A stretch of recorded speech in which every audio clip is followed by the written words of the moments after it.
we were recommending. Angela Constance and then Alison Johnson. Our panel, if I could pick up on the issue of independent external scrutiny, please. A few weeks ago, the Permanent Secretary told this committee that the issue of whether we should have an independent element was not raised by the unions. Westminster followed us with a written procedure and has subsequently been pressured by the FDA successfully to include an independent element. Yet, in the written evidence from the FDA, you said you were actively involved throughout 2017 and we're pressing for independent scrutiny regarding processes of complaints against ministers in all administrations. So could you just clarify what it was you were aspiring to achieve in 2017, and just for the record, what you have achieved and what you have still to achieve? I saw that evidence. It doesn't surprise me that the Perm Secretary might not be aware of a dialogue that was taking place with HR around a process development, 3 years previously. So I've talked to our representatives subsequent to that. It was raised in dialogue. It was raised, I think, at a specific meeting that took place in the middle of December. Because, again, we were, as a trade union, were developing that policy in relation to what was happening mainly around Parliament. To be honest, that was the big driver in the focus for us as a union. And as a result of that, it was clear that this issue of conflict of interest and how you would deal with it would be one that would be solved by independence through all processes, whether that was government or whether it was Parliament. So it was an emerging and developing policy initiative from us, but it was specifically raised as part of the dialogue, I think in mid-December, when the first drafts of the new procedure were produced. There was no appetite for that from Scottish Government, and whether we should push harder or not, I think we recognised that we were in an advantageous place compared to the rest of the UK civil service, and therefore, actually, in terms of processes, you never get everything that you want as a trade union, and you move on, and that's how that was dealt with. As I've indicated several times, it's still the only part of the UK civil service with that sort of policy and process. We had a major achievement around the House of Commons. That was a 2.5-year battle around that, about full independence, only achieved in June, I think, when Parliament finally voted to absent itself from any decision-making in relation to issues around investigations on MPs and sanctions on MPs. In terms of government institutions, this remains the only place. And as we've seen in relation to the Home Office investigation, I think it has laid bare the inadequacies and potential conflicts of the current position in the rest of Whitehall, where the Prime Minister stood in Parliament, said he was backing the Home Secretary before an investigation had even been conducted, knowing that that investigation was going to come to his desk to make a decision. And therefore, if that's, which is essentially where you have the position in terms of the rest of the UK civil service, no one is going to have confidence in how that's any kind of form of independent process.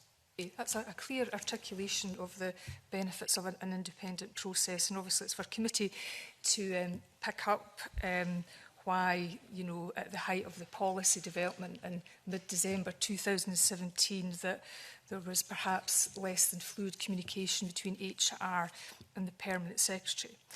But if I could quote from evidence we heard last week from Nicola Richards, who we're led to believe led the engagement with the trade union, when she said the harassment policy was quite unusual. Normally, when we bring in a policy, we have an extensive process with trade unions. Yet, I think it was yourself, Mr Penman, had said that, your engagement around this actually felt quite normal. And I wonder if you could,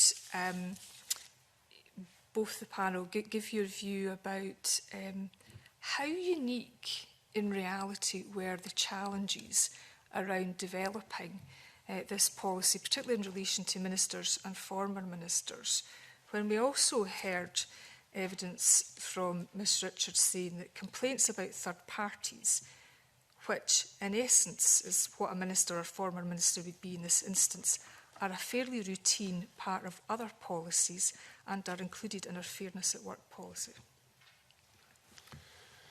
So, I mean, I think we can only repeat the evidence that both unions' view of the consultation process, as Malcolm's, I think, fairly described it as at pace, but fully adequate. We had no concerns. I mean, we've reflected on this as well, in hindsight as well. Was there concerns? You know, there's a lot of dialogue takes place that's not formal. It's not through official meetings. You're exchanging emails, you're having conversations around that. This was an amendment to an existing policy. So it wasn't unique, and as Malcolm's described, that in 2008, 2010, where there was a much longer period of time, it's because there was a much broader process and scope around that policy. So from us, both at the time and in reflection since then, I think we have no concerns about the extent of that consultation or what it was dealing with. I would raise an issue that you raised there about third parties. Yeah. Of course, ministers are third parties, but a third party could be a contractor working in an organisation. There's a very different power dynamic between a minister and a contractor. So in terms of those kind of issues, I don't think you can just talk about ministers being third parties. It is a real issue around how employers protect people where they have no employment connection with them, and clearly there is a similarity there in relation to ministers because they're not employees.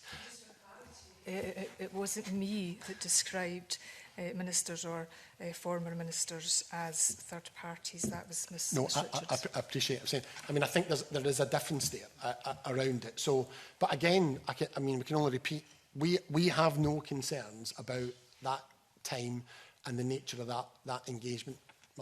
Malcolm will probably repeat himself here, but yeah. No, absolutely. As you'll have picked up from the paperwork, there were elements that we would have liked to have changed or improved upon and developed further, particularly around the scope of the document. Originally, it was just around sexual harassment. Eventually, it was agreed that it would cover all forms of harassment. We'd have liked to have seen it replicate everything covered by Fairness at Work, for instance, including bullying in the workplace, that sort of thing. But it remains, fairly narrow just around harassment. But, I would agree with the comments that Dave was making there with regard to the process anyway. I suppose what I'd also be interested in both your views on is whether or not we're in danger of over-inflating the uniqueness of the challenges in and around developing this policy or not. Ms Richards also said that it would be very challenging for any workplace policy to withstand the kind of scrutiny and test that this policy has been through. And I wonder if you agree with that, given that the purpose, this is your bread and butter, surely the purpose of workplace policies is at the end of the day they need to be solid, sound and robust. I think I take the point about, ultimately this is, most HR policies are not subject to the sort of either scrutiny or litigation that we've seen here. I think we come back to the point about the unique nature of the role of ministers, the power of ministers, the appetite for politics to get in the way of issues in relation to this. I think that's in part led us to here would be my view. Again, come back to the point about I don't think we'd be here if we'd had a fully independent process. I think it would have been less subject to challenge or accusation around malevolent intent or motivation. You would have taken all of those things and all of the politics out of it in relation to that. You don't normally deal with that when it comes to employees. That's very unusual. Of course, there can be challenges and employees can challenge processes, and as trade unions, we can challenge processes, but it's not usual to find ourselves at the kind of level of scrutiny that we find in relation to this. And again, that I think is the lesson that has to be learned around how we try and avoid repeating this in the future and get to a point where actually both ministers and employees can have confidence in any process going forward and get on with the business in hand of running government. And in the Scottish Government, I regularly have reason to question the application of some of the policies, particularly around complaints and fairness at work, and just how the policies are applied. But, you know, as indicated, you know, members generally don't have the same access and, you know, opportunities to raise and for the matters to be gone into in the detail that this one was. But yeah, there's regularly issues around application. In part, the reason why I would possibly even go further than Dave and, you know, suggest that there could be grounds for looking at, you know, an independent avenue more generally rather than just around the ministerial side. And that point, Mr Clark, about the application of policy, we heard last week from James Hines, where he, in articulating events, made a differentiation between the development of policy and the application of policy. And I wonder what you both think, you know, where are the nub of the problems here? Is it in the development of the policy, or was it in the application of the policy? Well, my feeling, you know, obviously, you know, it was taken to a much higher level when it went to judicial review, and they came their view there. But certainly, my understanding of the situation is that you know it seems to be around the application. You know, the policy itself, the actual document. It is quite clear, you know, handling of harassment complaints, you know, how it should be applied. We still don't have any real difficulty with this. You know, my understanding is it's entirely on how one key sentence has been interpreted in this document. Okay, Mr Penman. I mean, I think it's an interesting point there, because you can have all the processes in the world that you sign off, and depending upon how they're applied will depend upon what the outcome is.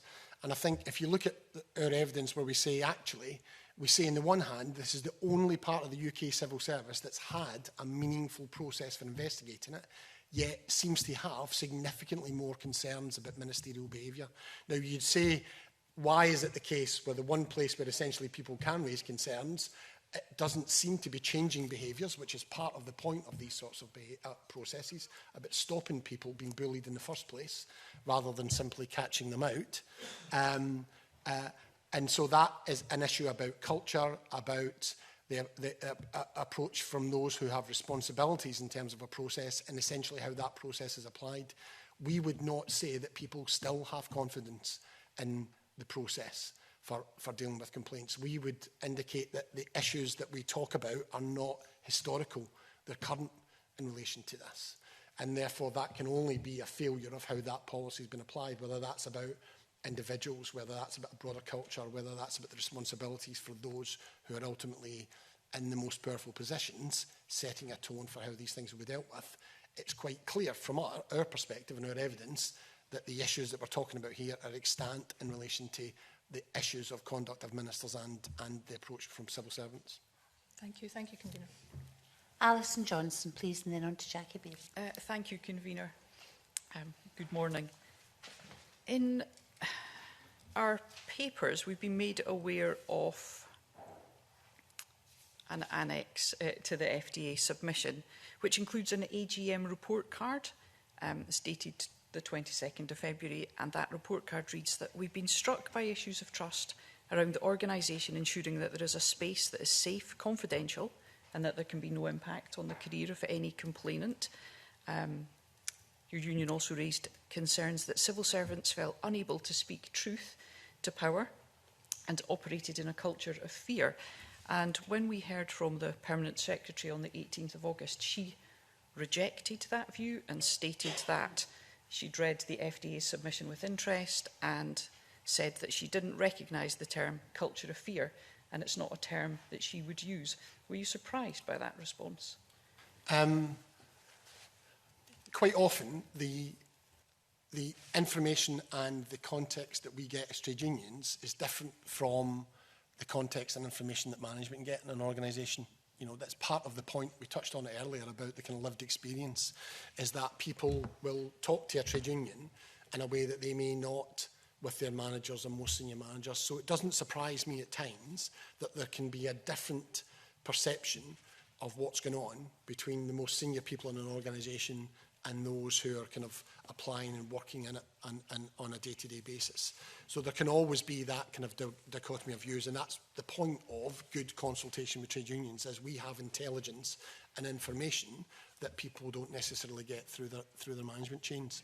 We thought very carefully about the language that we used in our evidence. We have sought to summarise a long period of time within Scottish Government and try to talk about the culture of the organisation over a decade is the sort of time frame that we've looked at it in relation to this, rather than particular instances. And clearly, some of those issues may have been more prevalent at one time than another. But we are confident in terms of the lived experience that we've tried to reflect in relation to our evidence, that was the viewpoint that members were bringing to us. And as a trade union, we have to take that as evidence and as fact if members are sitting down and talking to us and explaining that. I think that issue of safe space around what does that actually mean in an organisation when you're dealing with concerns around bullying, harassment, is a really important one for organisations to try and deal with. And as you've seen from the development in 2017 in the policy, the employer tried to create a safe space that's outside of a kind of formal complaints process so that people can go, explore, discuss issues before considering whether you want to raise a complaint or what you want to do. And of course, people have always done that with trade unions. And again, it's the sort of thing we've looked to develop, particularly around the harassment field, but in places like House of Commons in relation to dealing with that. Certainly in the written evidence from Prospect, they noted that there was concern about bullying behaviour in the Scottish Private Office. This had been a long-standing concern across a number of administrations. And in seeking to develop this policy, we've learned from our evidence so far that, well, the Permanent Secretary told us that a final draft version of the harassment policy had been shared with an individual who later went on to make a complaint under the policy.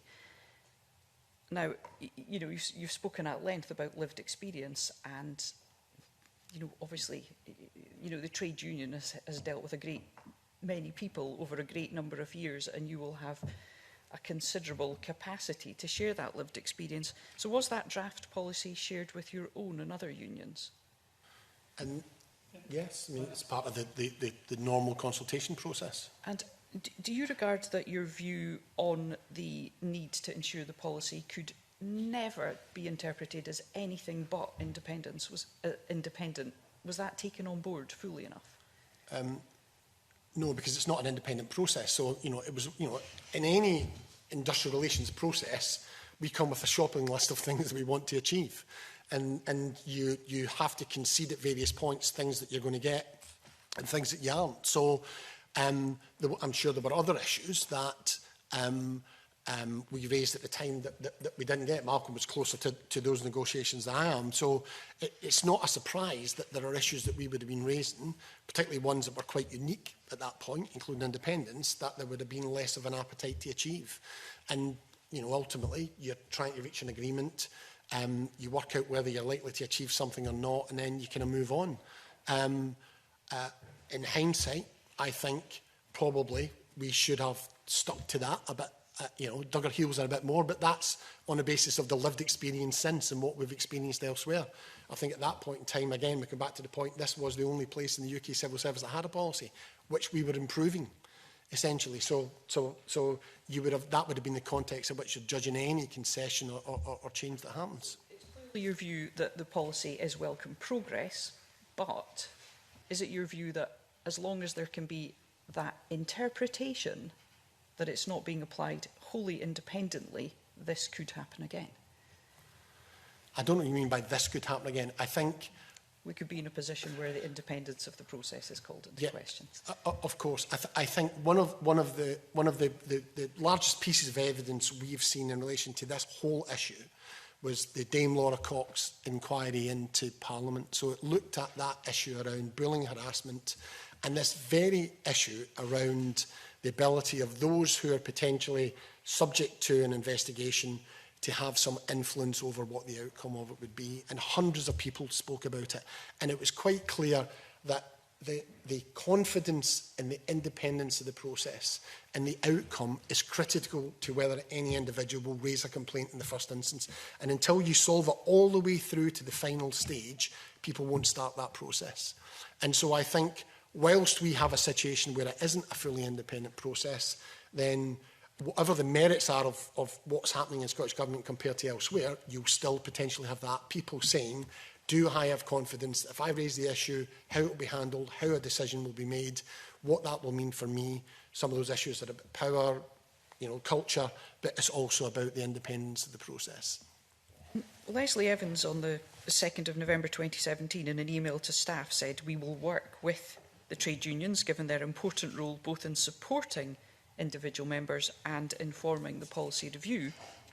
And then I'm aware of a Scottish Government email on the 20th of December which says, "We will try and position things with the unions that this reflects their comments, but the intent now is to sign off on a process for the investigation of harassment complaints." I mean, what do you think of that language? We will try and position things with the unions that this reflects their comments. I think it's relatively normal language, I would say. I think something that's been particularly illuminating during this process is, you know, as unions, we've had access to a whole, a bunch of papers that we'd normally never see. You know, what's been going on behind the scenes. It's been, like I say, fascinating, to put it mildly. And, I appreciate you've had to go through, it looks like thousands of pages, a lot of duplication in there as well. I think I was reading that very paper only last night that you just referred to. And it was interesting. But I would expect them to be to be undertaking those sort of discussions and the sort of language, yes, because we do go into it very much still as two sides. We're still aiming to work in partnership to try and achieve these things, but we do go in with different perspectives, different agendas, each side trying to achieve the best they can out of, what's available there. And so, that sort of language, I didn't have any qualms about it, but I'm glad the minutes of our internal discussions about management don't necessarily always see the light of day either when we're going through a process. I mean, I think, this is a normal industrial relations process. Employers have to make their decision. We'll have a dialogue about what's been raised. We'll be having a dialogue about that. We'll be talking about that, and then you'll be coming to kind of reach an agreement. We keep talking about an unremarkable process. It was. This is, and therefore, at times, I wouldn't be surprised if on other issues, there are emails flying about in terms of any employer where they're talking about the unreasonableness of trade unions, or we're not going to agree. This is just the nature of industrial relations. Can I ask one final question, Convener? So I just for absolute surety, you believe that the Scottish Government engaged sufficiently with stakeholders, with expertise in the development of these proposals? Yeah. Okay. Thank you. Can I ask, Alison Johnson and others have raised Nicola Richards having said in her evidence to us last week that she had shared the draft policy to get the benefit of someone's lived experience. And can I ask, were the union, Malcolm, probably you ever asked, or Dave as well, were the unions ever asked to share the draft policy with members of theirs who had lived experience? Not that I can recall, but as we were mentioning earlier, in effect, we seek to represent some of that lived experience by what we learn from members in our daily working lives anyway. And so we take an element of that into the discussions.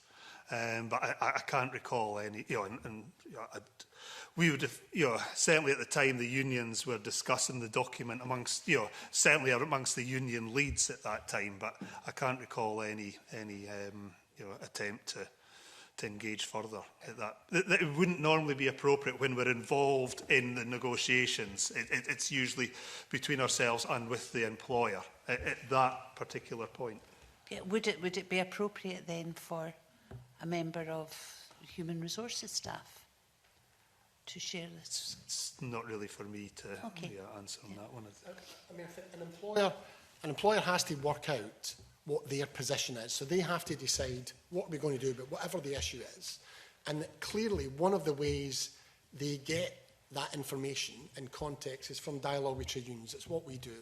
And we bring that lived experience, if we've talked about our experience and the dialogue we've got, and that's what they get. But these are real world issues, in relatively small employers. And so, I mean, it may be, whether it's appropriate in the code light of day, it's hard to say, but, trying to understand what you're trying to achieve and understand what that means when you're talking about people. These are people issues. They're not some kind of abstract policy. They're about how this impacts upon individuals.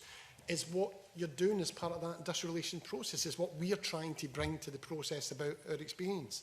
And therefore, as an employer, you know, if it was any other management decision, you'd be consulting and saying around the management team, what do you think about this? What are our objectives of that? How do we pull in experience or information or evidence that allows us to develop a policy? Normally in the HR field, that's through engagement with the trade unions. But also maybe talking to a management team about what an operational issue is and what the HR aspects of that. So you'd expect employers to look at a number of ways of trying to influence and get experience and evidence that influences a process and a policy outcome. Critically for us, trade unions, because we think that's our legitimate role, and there's less of a likelihood that an individual is going to influence things and you're dealing with more of a collective issue around it. But it's a normal process for employers to try and work out what is their position. And when it comes to people issues, that can be quite difficult. Okay, thank you. We're going to Jackie Bailey.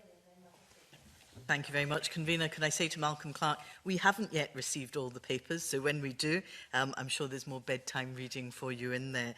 In the interests of transparency, could I ask, is Leslie Evans an FDA member or a PCS member? That is confidential information, I think, so I wouldn't recommend you ask it, to be honest. Oh, okay. But whether someone is a member of a trade union or not is protected under the Data Protection Act. Oh, there you go. Well, I'm happy to declare that I'm a member of a trade union. I would encourage all staff to join one. I think I've just been reminded that Miss Evans actually said herself in her evidence she was a member of the FDA. Oh, there you go. She's declared it. There you go. Thank Thank you very much. Can I ask you a number of very quick questions first? How long did the Fairness at Work policy take to negotiate between the civil service, trade unions and government? Details. It was in the FOI that was mentioned earlier, but I think it was about 18 months. It was 18 months. I think it was roughly from about December 2008 well into 2010 anyway, before it was finalised. Okay. And obviously the policy for handling complaints, you said, Malcolm, was done at pace. Yes. That was 2 months? If that. Thereabouts? If that. So less than 2 months. Okay. When were you aware that the government intended to have that kind of standalone policy that extracted ministers from the Fairness at Work policy? Well, at the commencement of the proper discussions, when was that, mid-November, round about then, I think, Okay. when we were starting to see the drafts. Okay. And can you tell me when the review of Fairness at Work was completed? Sorry, which? So there was a review of Fairness at Work? There was due to be a significant review of Fairness at Work. You know, that was going to be one of the steps following on from the specific ministerial and former minister policy. That stalled in 2018. It's not been concluded. We did have quite a number of discussions, quite extended negotiations actually, but then it largely stalled as events overtook, really, with the judicial review and everything that was happening about that specific element of that specific policy, and so the wider discussion, because that was also going to be looking at the elements, the ministerial elements that still remain in the Fairness at Work policy. Bullying and other behaviours are still in the 2010 policy. Only harassment is in the bespoke one. And I'm sure we would all agree, all critically important, but they seem to somehow be put on the back burner. Yes. That would be fair to say. I think, as Malcolm says, events overtook as well. Yeah, I think nevertheless, there's an ambition, well, certainly on our side, and I expect on the management side to return to this, because there are, and we've touched on some of this already. There's still a lot of issues with Fairness at Work. It doesn't really carry the confidence of staff, I think, and so there is a need to revise it. But we've still to reach that point. Can I stick with Mr. Clark for the moment? You wrote to James McConnell on the 20th of December with amendments following the meeting with unions the day before on the 19th. Do you know when these amendments were considered? I don't. You don't? Okay. Not offhand. I might have some details, but not to hand at the moment. Would it surprise you that the policy was signed off on the 20th of December without consideration of your amendments? No, again, from the sort of papers that we've recently been looking at, yeah, it certainly got that impression anyway, yes. So it felt like, or certainly my reading of it, it felt like consulting the trade unions was almost a tick box exercise. I mean, I know you say it's normal negotiations, albeit it was done at pace, but it strikes me at the critical moment when you were making positive suggestions for change, they simply ignored you and they signed off the policy. There were no changes made as a result of your involvement in that exercise. Is that correct? I think you also have to understand the nature of dialogue that we have. So the dialogue wasn't simply what happened when we received the draft and sent amendments. There would be dialogue beforehand, both formal and informal, over a period of time. But at so the draft critical that comes, point, that right? there were amendments to, Yeah. could have been subject to influence in terms indeed. of how it was created in the first place. But the critical point at the end product, your comments were substantively ignored. And that's what the papers tell us. Can I move on? Because there's been quite a few of my colleagues touched on independent investigation, and I think this is critical, as I think you acknowledged. You talked about a meeting in December 2017. Who was at that meeting, and who kind of said to you there's no appetite from the civil service to do this? From an FDA perspective, one of our representatives, I prefer not to name a civil servant who's a representative. So we had an individual, we had nominated one of our lay representatives to lead on the issue, sort of stuff, and they were involved in the meeting. I think it was on the 14th of December, I seem to recall. Who from the government? It would have been the HR team, I think. Yes, Malcolm probably knows. yes. So it was the HR team? Yeah. Okay. Yes, Would it would have been at that level rather than anything higher. Okay. Yeah. Okay. But they were clearly acting on the part of the Permanent Secretary who was driving this process. Well, they'd be acting on behalf of the Scottish Government, yes. So would it surprise you to know that there were emails from the lead policy official, James Hind, and also from Nicola Richards and HR people to the Permanent Secretary saying exactly what you've been arguing for, that there needs to be an independent element in the investigation? It wouldn't surprise me, because I would have thought as part of any policy development, there'll be a dialogue between the people who are leading a discussion with the trade union and the broader management team, whether that's Permanent Secretary or DGs or elsewhere. So that sort of dialogue going back and forward is no surprise really around how employers make decisions. Good, and I would have imagined the same thing. So what we have is 2 emails to the Permanent Secretary saying independent investigation, dialogue with the trade unions saying independent investigation, but the Permanent Secretary doesn't appear to have listened to you or indeed to her senior officials. Is that normal industrial relations process? Do they never listen to you? So, of course they listen to us, and I also think that most decisions are not taken by one individual. So the Permanent Secretary may have made that decision, I have no idea. We would expect most decisions are not about an individual, they're about a management team. And on issues that are pretty critical, I would have thought there would have been a dialogue across the management team. You're talking about, you clearly got an HR perspective and they front up negotiations, but in terms of policy decisions on HR issues, I would have thought that would have been, I mean, I don't know the decision-making process within Scottish Government, but that would normally be the most senior management team in the organisation rather than one individual involved. Obviously, if you're the boss, if you're the Permanent Secretary or whatever, then you may hold sway, you may get to make the final decision, but most decisions are taken as part of a team because the team have to deal with the consequences of it. Of course, but I think the Cabinet Secretary, the Permanent Secretary made clear that this was a commission from Cabinet, and that occupies a pretty special place in the civil service, and, you know, it would have been her driving the process.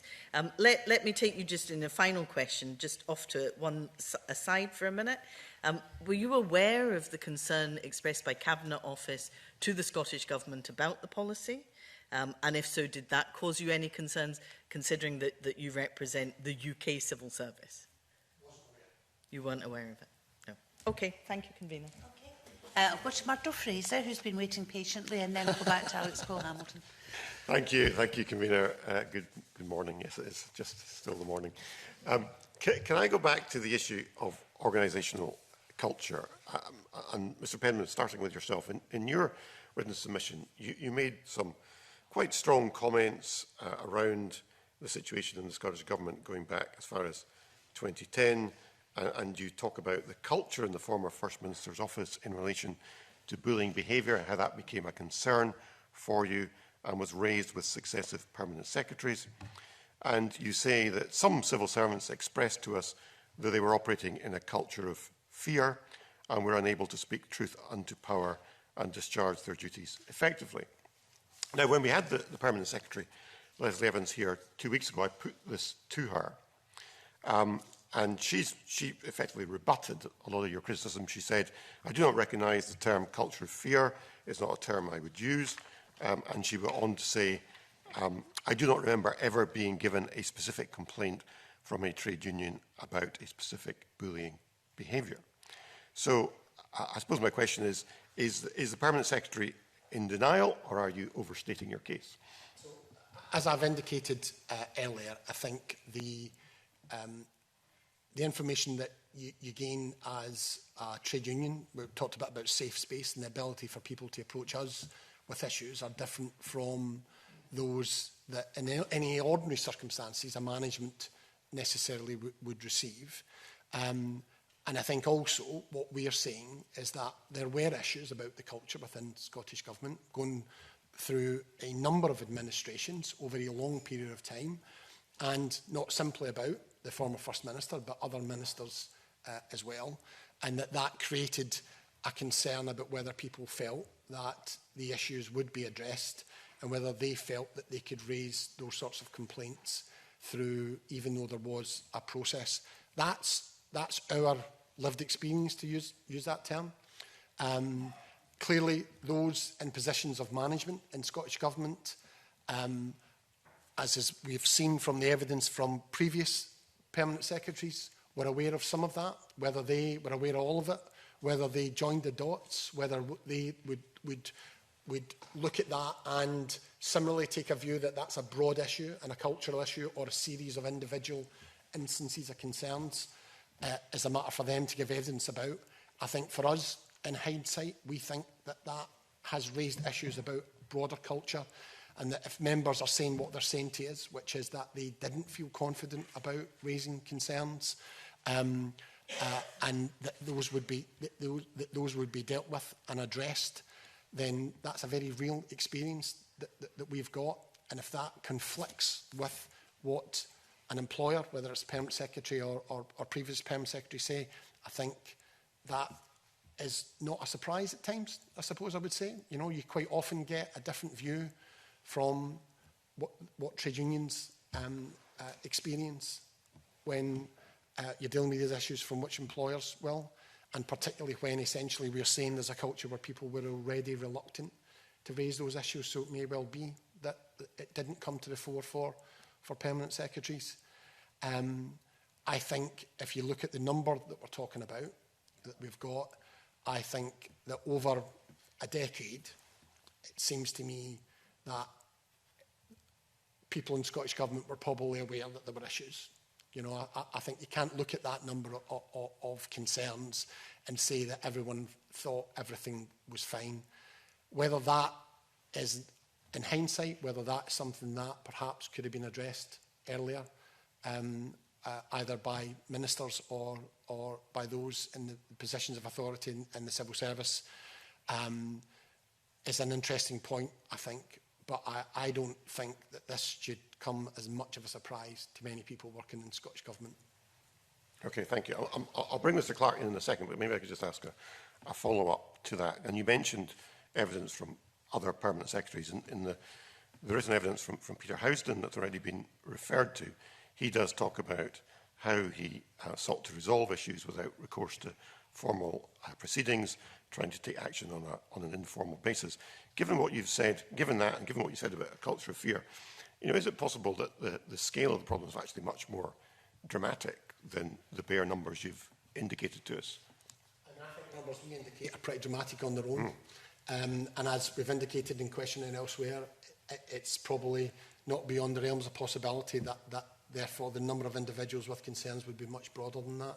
So I think it does raise an issue of concern. We were specific in our evidence about it because it does seem, in terms of our experience as a trade union, representing the most senior people in government who day to day have interaction with ministers across government departments, it does seem to us about the numbers of people raising concerns in Scottish Government are so significantly greater than we're aware of elsewhere that it suggests there's something particular over the longer term has happened in Scottish Government. And our assessment of that, as I say, is about multiple administrations.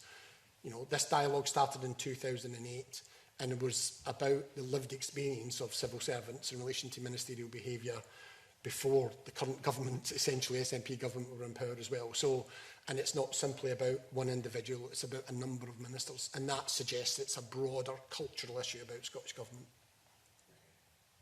Mr Clark, do you want to add anything? I don't think I've got much to add to that. I've not had any personal experience of any of the cases that have been highlighted or led to external proceedings and all the rest of it. And so nothing specific to add around those sort of cultural matters that have been brought forward. I don't know if there's anything specific about my own experience, so I don't know if there's anything that I could add. I don't think I've got anything further. Okay, thank you. And can I ask you, you referenced the former First Minister's office, but in relation to that and other ministerial offices, are you aware of any changes in working practices that were introduced as a result of concerns that have been expressed by staff? I think if you could try and summarise it would be, and I think this is perhaps highlighted a little bit in the former Permanent Secretary's evidence as well, these issues were managed. That's not an unusual situation with employers and in the civil service, that when these things happen, you try and manage them. When we conducted our survey across looking at bullying and harassment, not just about ministers, but more broadly, it was often the experience of people that when they raised a concern around inappropriate behaviour, whether from an employer or from a minister, they would be the one that was moved. That's how you solve the problem. You solved a series of problems rather than actually stepping back and looking to address a broader problem. And I think that would probably be, the experience of people. That's how things were dealt with. And that, maybe critical of those people at the time about whether they should have done something about it. This can often be something that you're dealing with the day-to-day. You're running government. It's high-pressure environment. You're dealing with those issues and you're just trying to manage and keep going, dealing with any multiple things. And at some point, you really should step back and look and say, actually, are we addressing the real problem here? And I think that's probably how these issues were dealt with over a long period of time, and that potentially then contributes to the culture where actually you're not addressing those behaviours or those patterns of behaviours or the cultural that is expected or accepted norms. What you're just trying to do is deal with each individual problem and solve that particular problem as it's raised. Final question, Convener, if I can, just to follow that up. I mean, if there were situations where issues were, as you say, managed, is that something that would be done very quietly, or is that something that would be kind of more widely known amongst your members, people in the civil service, amongst ministers? Probably both. I said earlier on about when an individual raises a concern, gets to the point where they're actually raising it, whether that's informally through the union or informally directly, then what's really important is that they have ownership of what happens. Quite often those individuals, if you say to them, what is it you want? They just want the behaviour to stop. And so therefore, actually moving an individual is one way of stopping that behaviour. It may not be acceptable, or it may be acceptable, maybe exactly what the person wants to happen. They just want moved out of it. They don't want to raise a complaint, whether it's through genuine concern about what it would mean for them, or whether it's just this is their solution and it's important that you deal with that. The responsibility of employers is to try and address what an individual is raising as their problem and their solution and try and facilitate that, but also understand, is that telling you something as an employer that you need to address more directly? So if you have 30 complaints from people about ministerial behaviour, all of whom say they just want moved, you can't say as an employer, well, actually, we don't have to do anything because no one raised a formal complaint. You've got information there that actually says there is a different approach needed, because otherwise you wouldn't have those 30 individual problems. So I think that is really, the issue here about whether there was sufficient information around those type of managed problems that should have resulted in a change of approach, either in terms of the civil service raising that with ministers and about ministerial behaviour and trying to address that, or whether ministers themselves actually have a responsibility about dealing with it as well. Do you want to add anything? Mr. No. I certainly agree with everything there. Obviously, we're dealing to some degree with known unknowns, not being directly involved in some of these matters. But certainly, if the sort of issues that have been highlighted were brought to the unions, then we would certainly be seeking to bottom out those sort of matters and to get them addressed. I'm not aware of those sort of behaviours being brought to our attention, or the practices that were introduced being brought to our attention at that time. Thank you. Thank you. We're almost at a close, gentlemen. Thank you. But I've got Alex Cole-Hamilton and our Deputy Convener who'd like to come back in at the end. Alex Cole-Hamilton. Convener, I'll try to be quick. I'm very grateful to Murdo Fraser for bringing this back to culture, because I want to bookend my earlier line of questioning. Can I take you back, Mr Penman, to those 3 layers of concerns and complaints that you confirmed existed in my earlier questions? Firstly, we have significantly more complaints about Scottish ministers than any other jurisdiction in the UK. We have many additional concerns that were being dealt with informally. And furthermore, there was such a lack of confidence in the system that many others would not even come forward to raise concerns for the impact on their career or confidentiality. Yet during this time, there wasn't a single ministerial resignation over conduct. This sounds like a horrible place to work, where effectively there was a group of ministers who were ranging around as untouchable, all-powerful villains and predators. So can I ask you, is it therefore reasonable to conclude that the organisational culture and systems of the Scottish Government at the time were designed to protect ministers rather than staff? I think the use of the word predator is probably a bit over the top, Withdraw, Mr I'm sorry. Cole-Hamilton. I think you should withdraw that. I withdraw particular that, word. Convener. I Thank you very apologise. much. Mr Penn. I think a couple of things I would say. One is that the language you've used indicates part of the problem, in that political point scoring is what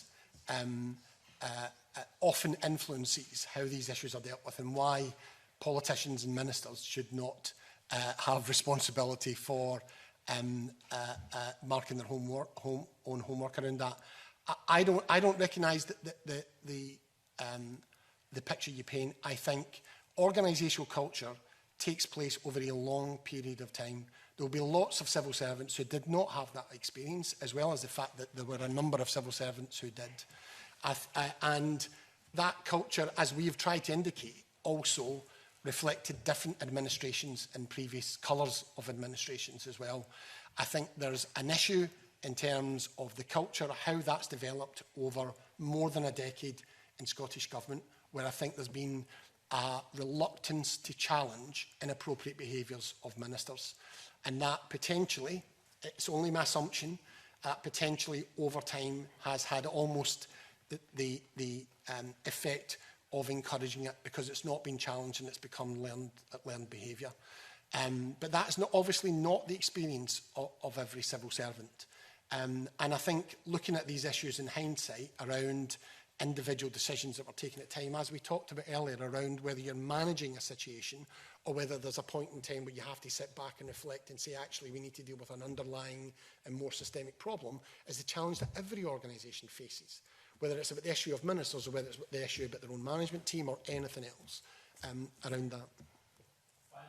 On a completely unrelated topic, when the procedure was first tested in its infancy in early January 2018, when these allegations were first lodged about Mr Salmond, were either of your unions either involved in supporting complainers at that time or in the application of the procedure? No, we weren't. No. Would you have expected to have been at any point? It depends on the individuals, whether they were trade union members and whether they chose, even if they were trade union members, to involve the trade unions in it. Yeah, and certainly for PCS, well, we're not as centralised as the FDA. We've got 10 branches in the Scottish Government. I wasn't made aware of any such cases. There may have been discussions with other colleagues, but nothing came to me at that point, so I'm not aware. Okay, thank you. Thank you, Convener. Can I ask, just out of interest, what percentage of employees of the Scottish Government would be union members? Are you aware? It's hard to say precisely. As I mentioned, as is noted in the PCS statement, for instance, we've got roughly 3,300 members. The other, we are by far the biggest union, but substantial membership in both FDA and Prospect. So I would estimate probably about 60% of staff, somewhere in the region, 60. Overall? Yeah, overall. Yes, yes. And would that be typical of, for example, we've referenced Westminster quite a lot, Whitehall, would that be sort of typical across the UK? Yeah, I mean, I think that would be relative. I mean, you're talking about, you know, there are 3 main civil service unions, so if you're talking about that kind of density, and then in different government departments, you have other trade unions involved as well, where they've got kind of different operational stuff. Somewhere sitting around kind of 50–60%, I think, would be relatively normal in places. You know, every union's looking for 100%, but you know, big employers with, you know, well-organised negotiating processes and visibility for trade unions means you tend to have, and a lot of that's in the public sector, you tend to have those kind of higher levels of union density than you have elsewhere. Okay, thank you. And finally, Deputy Convener. Thank you, Convener.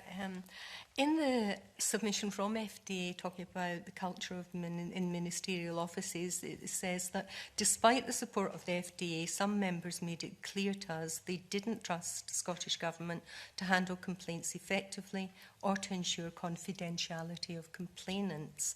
And when the Fairness of Work policy was reviewed and included former ministers, an informal role of a sounding board, a confidant, was created. So perhaps I could direct this to you first, Mr. Clark, just using your CSGU role. Was the CSGU role, CSGU consulted about this informal confidant role, given one of your key members had expressed this, I suppose, gap about having this confidential space? Not that I can recall. I'm not sure. I would have to double check on that one. And would that be the same for you, Mr.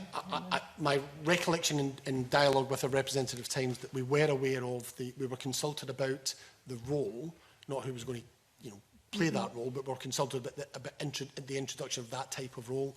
It's something that we would support. I think if you look at, as I indicated earlier, around the developments, particularly in the House of Commons, where we've seen a development of something similar, a kind of hotline and that approach around trying to create a safe space. To you welcoming it, but I just wanted to know if you were told there would be a person appointed to take on that role, and were your views sought on that? It was an issue that we talked about prior to the evidence, so in discussing with our local representatives, my understanding is we were consulted about it, about the nature of the role, and it would have been something that we supported. But I mean, we can double check that, I think, probably just to confirm. Well, given that, did you make any representation to see who would be in that role? What were their qualifications? You know, what would they be asking? And given it did prove successful, people did feel the confidence to come forward, and actually some of them went on to complain formally. Did you make any representation when this was suddenly dropped? It wasn't continued. It was best practice. It was what you'd asked for, and yet it didn't continue. I'm sorry, I'm not 100% clear exactly what you're referring to there. So, you know, I'd probably prefer to take that away and maybe come back. Do you understand it's the informal confidant? Gillian Russell was the person appointed. Did you know who was appointed? Did they ask about her qualifications? Did you know exactly what she would be doing, who she would be liaising with? And at the end of the day, then, clearly it was a success because people came forward and they made complaints. It's what you've been asking for, Mr. Penman. So when that wasn't continued, best practice, giving you that space, this confidential sounding board, giving you the confidence to move forward, the very thing that you said was lacking, was any representation made? Should it have been continued? I would need to come back on whether representation was made. I think, from recollection from a discussion with the representatives, we were aware of the role, we were supportive of the role. In many cases, you would expect management to be dealing with the issues around appointing an individual with the appropriate qualifications or experience, because that's what they're doing. Really, you know, it's a management role, it's an HR role. Whether we were consulted directly about that or had an influence to that, I don't know. But to some degree, that's a management job to say this is, you know, part of the HR field. Essentially, you would say with that role, and therefore they'll be picking someone who's got the time, the experience, and all that to deal with it. I don't know about the representations that were made in relation to withdrawal of that. I think we can come back on that. I think, as I've indicated, we are supportive of that. I think very much in the field of harassment, that type of trusted individual who can deal with those issues and is part of a kind of employer, almost kind of counselling. Understand all that, you said that, but weren't the unions letting their members down in not insisting that a role like that continue? Because it worked, it'd been effective, it was dropped, and your members then didn't have that support. People coming forward in future didn't have that support. It seems to me surprising the unions didn't make something of that and really made a very active case for that to continue. And if we're looking, and I know, Mr Penman, you've questioned this committee and what we can do, it seems to me that that is a policy that we're highlighting, that the unions should have put in place to ensure continued, so that these people who were so badly let down and continue to be badly let down had the very best facility available for them to talk in conference and to bring their concerns forward. So if I could respond to that, one, we haven't said that we didn't contest that. What I've said is I don't know whether we did or not, and I would check that. Secondly, as trade unions, we are limited in what we can achieve because there are decisions employers take. We can insist, and we may well have insisted. That doesn't mean that we get a veto on whether something happens or not. So you can accuse us of letting members down if you think that's the case. We try our best to achieve things in negotiations with employers. We very rarely achieve everything, and ultimately employers will make any number of decisions that we disagree with, that we have to live with. We are limited in what we can achieve. We don't get to insist. We get to negotiate, we get to influence, we don't get to insist. Ultimately, those are decisions for employers. Well, it would be good to know if you made any representation. Okay, now, I thought we were coming to an end, but Angela Constance is now insisting on coming in. The final question is from... I thought Alison Johnson was putting her hand up there. No, she wasn't. Angela Constance. Thank you very much, Convener. It is a very brief question, and it's in relation to Annex C on the FDA submission. And it's an extract from an email dated January 2019. I'm not asking you to comment around what was happening with the judicial review at that time or anything like that. But in that email, it says there is a mood of anger and despair at the conduct of human resources. And I quote, human resource reputation not in a good place.